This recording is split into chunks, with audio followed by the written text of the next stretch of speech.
ये नून लीग के लिए बेहतर है, नून लीग के लिए ये बेहतर है जी। प्रोफेसर आगा साहब, आपने शायद इकबाल भट्टी साहब का मौकफ सुना। ये एक भट्टी साहब हमारे पास होते हैं जो ओवरसीज चैनल एसएम, और एक भट्टी साहब जो है पाकिस्तान के मेन स्ट्रीम मीडिया पर भी बैठे होते हैं। तो सर, आप इनकी बात के साथ इत्तेफाक करते हैं कि नून लीग के लिए ये बल्ला जो है वो मतलब बिल्ला नहीं बनेगा? तो आप समझते हैं कि नून लीग के लिए ये बिल्ला बन सकता है? बात यह है उस्मान भाई के, जहां तक शाहिद भाई का ये कहना है इस फैसले के हवाले से, तो मैं उनके मौक़िफ़ की तईद करता हूँ। ये बात दुरुस्त है कि जो इंतखाबी निशान इनको वापस मिला है, इलेक्शन कमीशन का ये फैसला किसी तरह से भी दुरुस्त नहीं था।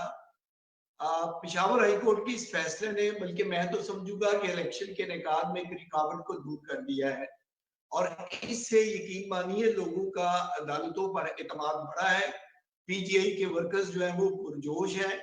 यहाँ लोकल सतह पे भी मैं देख रहा हूँ कि एक जश्न का समा है, लोग खुशी मना रहे हैं।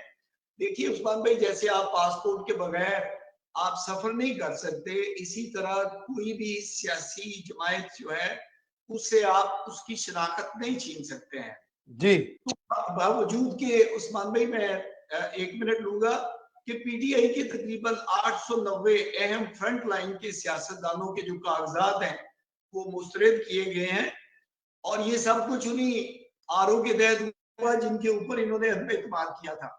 लेकिन ये भी हकीकत है उस्मान भाई कि जितनी प्री पोल रिगिंग अब तक देखने में आई है, ऐसी पाकिस्तान की तारीख में किसी इलेक्शन में नजर नहीं आई है।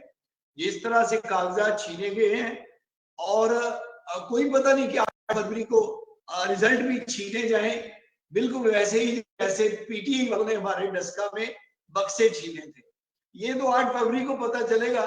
बहरहाल इससे पीटीआई को बड़ा फायदा मिला है कि बेसियत पार्टी जो उनको खवातीन की और अकलीतों की जो सीट्स मिलनी थी, वो तकरीबन 71 के करीब सीट्स है, 20% सीट्स है, वो अब इनको फायदा है, वो इनको मिल सकती है, वरना ये 71 सीटों से भी महरूम रह जाते।